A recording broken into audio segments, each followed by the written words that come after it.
Et fois chez les mains. Le mari de ma cousine qui a fait un accident de voiture, mais Il va bien? qui est au bloc là. Oula. Comment il s'appelle? David Knafon. David Knafon. Bon. Je crois que je l'arrive chez les mains. El Narifanalo. El Narifanalo. Bizman Karev Emro. Amen. Des bonnes nouvelles. Non, je dis Ayal, c'est un moto. Il adore les motos. Donc hier, le Shlach Kadosh nous a ramené ce moussard extraordinaire d'éduquer nos enfants selon leurs traits de caractère, selon ce qu'ils sont, et pas selon ce que nous voudrons qu'ils soient. Alors oui, bien sûr qu'on a des volontés, on a des attentes par rapport à nos enfants. Et comme on a bien expliqué hier, ne pas faire un transfert d'existence. Ça, c'est le plus grand danger qu'on peut faire. Pas de transfert d'existence. Et prendre chaque enfant, au niveau individuel, prendre chaque enfant selon son caractère. Comme on a dit, il y a des enfants qui sont plus sensibles que d'autres. Il faut lui crier mamache un peu plus fort ou élever la voix.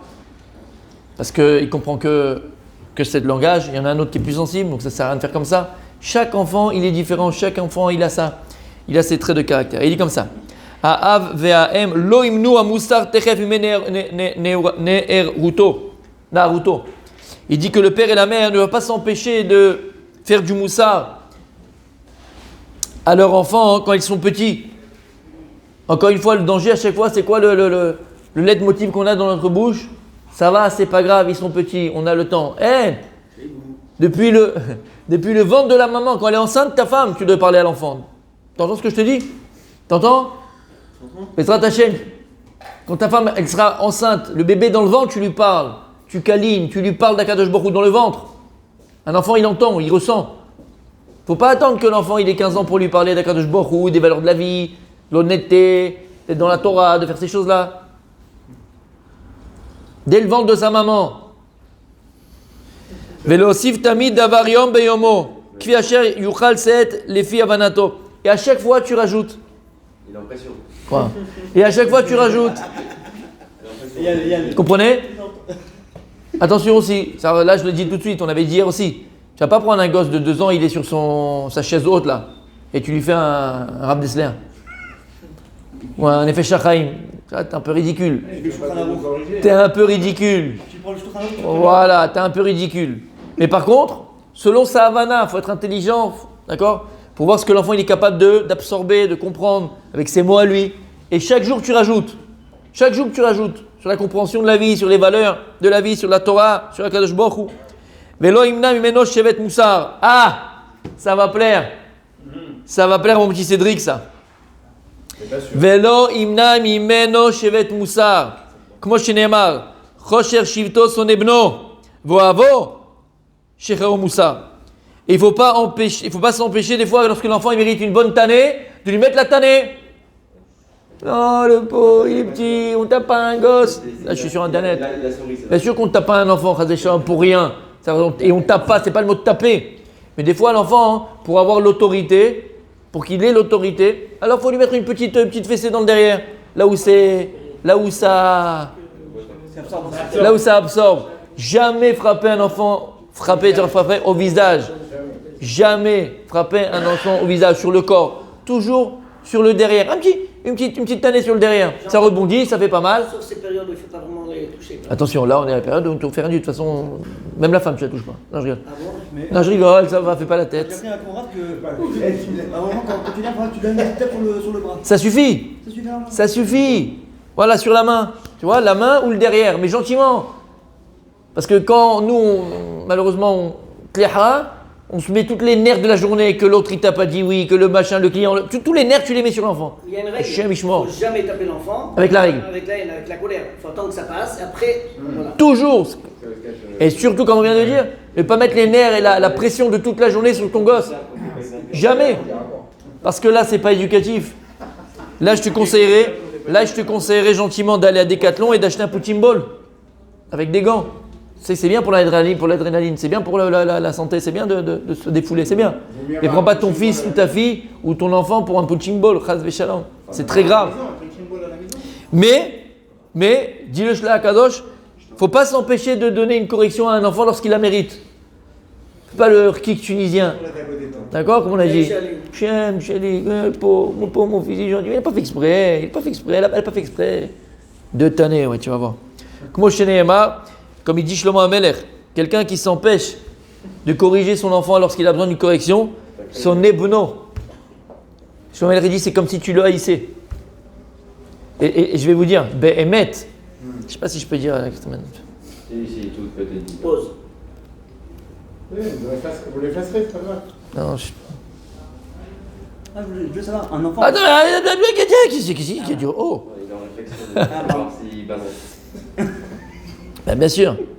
Attends d'avoir un peu d'expérience. Vous savez quoi, très souvent, que ce soit mais c'est plus la maman.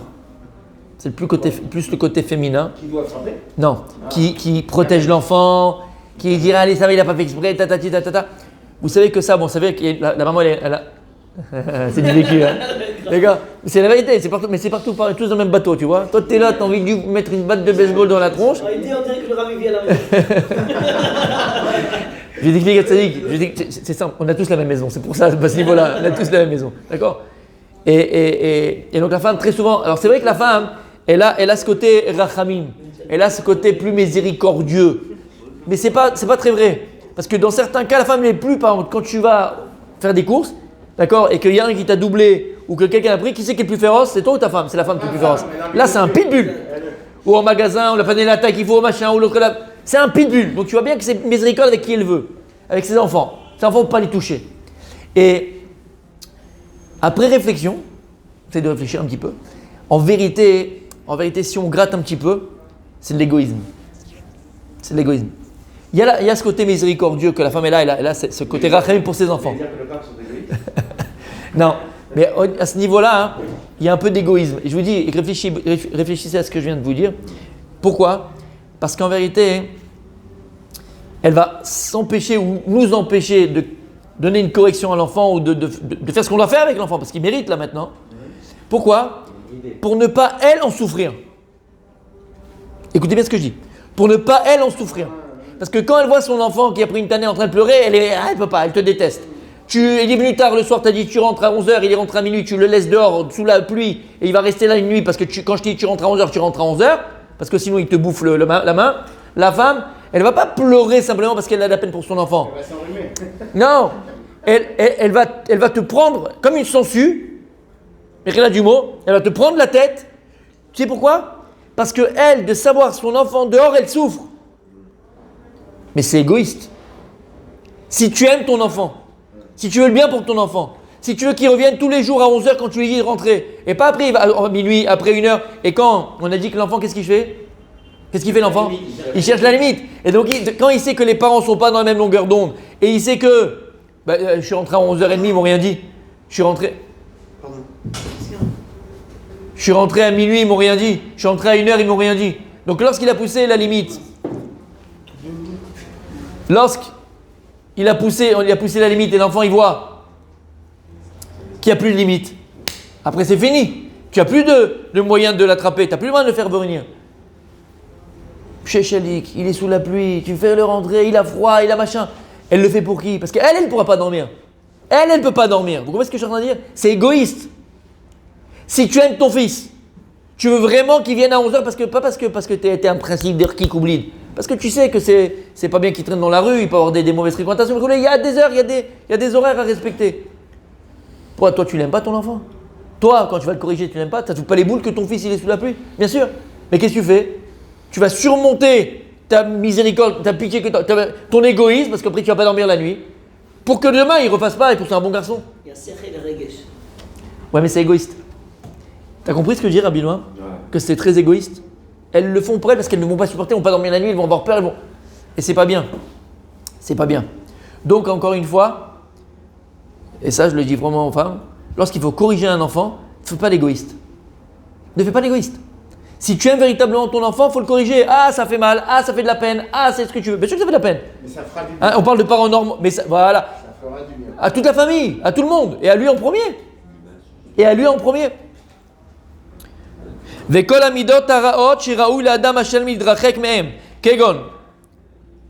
השבועות והקללות והכעס והאכזריות והגאות והעזות והקנאה והשנאה והתאווה והרכילות וליצנות ולשון הרע ודברי המותר וירצה בהם אלף אלפים וכן המידות הטובות שראוי לאדם אשר מתדבק בהם דהיינו הפר מידות הנ"ל והמורא והבושה והשתיקה ואלף וכן יוצא בהם ועל כולם ידיעת השם יתברך כפי כוחו ולהיות תמיד דברי קדושה יוצא מפיו והרבה כאלו בכל שאר המידות צריך למסור גופו אבי, t'entends David Daniel? צריך למסור גופו. צריך למסור גופו. שיעשה אותו קניין בנפשו. Et il dit le Rav, toutes les mauvaises midot qu'un homme doit s'éloigner d'elles, qui sont... La colère, Non, jurer sur la Torah, je te jure. C'est très grave de jurer les amis. D'Israël, parle bien. Il y en a une autre. D'Israël. C'est terrible, t'entends ça. Sur les joueurs, je te jure. Sur les clalotes. Le type, il maudit tout le monde. Ce Ahmar, ce truc, ce... Bon, bref. Le fils de sa mère. Veakas, la colère. La colère. Coléreux. Arzariout. Arzariout. Il prend les petits chats et il les fout dans l'eau bouillante. Qu'est-ce que tu fais, mon fils? On ne fait pas ça avec un chat. Il prend un pistolet à plomb sur les pigeons. Pouf. C'est Arzariout. T'as rien fait, le pigeon. Oui ou non? C'est un kiff. Je connais cette réponse aussi. Daniel qui raconte sa vie. C'est comme le type qui avait décapité 100 personnes, 50 personnes. Le juge lui a demandé, mais pourquoi vous faites ça? C'était mon plaisir. Bon, on continue. Agéout, l'orgueil. La hazout, l'effronterie. Quelqu'un d'effronté, tu lui mets 2 baffes. C'est horrible ça. Akina, la jalousie. La sina, c'est quoi sina, Rabbi Cédric? La haine. C'est l'endroit où on... Atava, L'envie. les plaisirs. Rechilout, la colportage, le mec c'est téléphone arabe. Valetsanout, la moquerie, il se moque de tout le monde. Il n'y a pas ça. La shonara, la shonara. Des vérités qu'il ne faut pas dire. Et même dans les bonnes midotes, qui sont l'inverse de cela. Quelqu'un, d'avoir la boucha, baïchanim, c'est une très bonne mida d'être baïchan. C'est quoi baïchan? Timide. Timidité. La timidité bien placée, pas la timidité mal placée. On s'est compris? Ok. Ve'ashtika, c'est quoi la shtika? C'est un des seigla chokma. Une des marques d'intelligence. Une des marques d'intelligence, quelqu'un qui ne parle pas beaucoup. Et toutes ces choses-là, et on n'en parle pas de s'approcher d'Hachem, de servir Hachem, d'aimer Hachem, et de toujours sortir des mots positifs, des mots de Gdusha, des mots propres de sa bouche. Verbe Karelu. Regardez ce qu'il dit. Nous les parents, Tsarir limsor gufo sheyase oto kinyan benafsho. Il faut entièrement se sacrifier sa personne pour que son enfant, il acquiert ces midotes-là. Pourquoi il dit maintenant limsor gufo? Pourquoi il parle du gouffre? J'aurais dit limsor nafsho. Non? Nafsho, c'est sa personne. Il faut que tu t'investis entièrement ta personne. Tu te sacrifies ta personne pour ton enfant, pour l'éduquer dans la Torah et les mitzvot. Pourquoi il dit pas nafsho? Il dit gouffo. Gouffo. Tu sais pourquoi il parle de gouffo aussi? C'est moyen. Hein? C'est moyen. Plus que ça. Parce que pour ça, des fois, l'école de ton enfant à Paris, elle doit être à 1 heure de la maison pour le mettre dans une école juive. Et tu dois prendre la route pendant 1 heure pour l'accompagner. Et c'est pas facile. Là-bas, il aura une éducation comme il faut. Ah, c'est vrai qu'en bas de la maison, une école communale. C'est pareil avec garçon-fille. Non, c'est pas séparé. L'un sur l'autre. C'est les écoles où tu rentres à 2, tu seras à 3. C'est comme ça. Ah, vous parlez des horaires. Gouffo. Après, il faut l'amener au temps. On n'est pas mardi. C'est l'école où on rentre à 2 et tu seras à 3. D'accord? T'as compris? Faut se fatiguer pour étudier les enfants. Le Talmud Torah, il est loin, faut aller amener, faut aller le chercher, faut aller cours particuliers, faut faire. C'est gouffo. Faut se donner pour ton enfant. Et quand tu rentres du travail, oui, il est tard, j'ai une journée difficile, c'était fatigant. Assis-toi, Mishnah, Torah, Gemara, Chumash, Moussar. Il va grandir comment ton enfant? Tu fais éducation, pas procuration. Cyril Hanouna. Il dit ça. Non? C'est lui qui éduque tes enfants. Ton enfant, il est devant Cyril. Et voilà. Qui c'est qui éduque tes enfants? Cyril Hanouna. Devant Baba. Devant. Voilà. Il va prendre le tunisien. Voilà, sûrement. Il va revenir avec ses T'as compris? Qui c'est qui éduque tes enfants? Netflix. Qui c'est qui éduque tes enfants chez Schtroumpf? Parce qu'elle rentre du travail, elle est fatiguée, la femme aussi, elle a travaillé, elle a raison. Alors qu'est-ce qu'elle fait? Qu'est-ce qu'on fait nous-mêmes? On met l'enfant devant le DVD. Pendant 2 heures, je suis tranquille. Et on a fini, de toute façon on a fini. Et il faut réprimander son fils tous les jours. Il faut réprimander son fils même 100 fois par jour. Ou sa fille. Jusqu'à que l'enfant il a acquis ces midotes là. Les amis, éduquer les enfants ça demande beaucoup d'efforts. Éduquer les enfants ça demande beaucoup d'efforts. Alors il faut être dans l'effort Bezrat Hashem. On continue demain. Kol hakavod, c'est bien.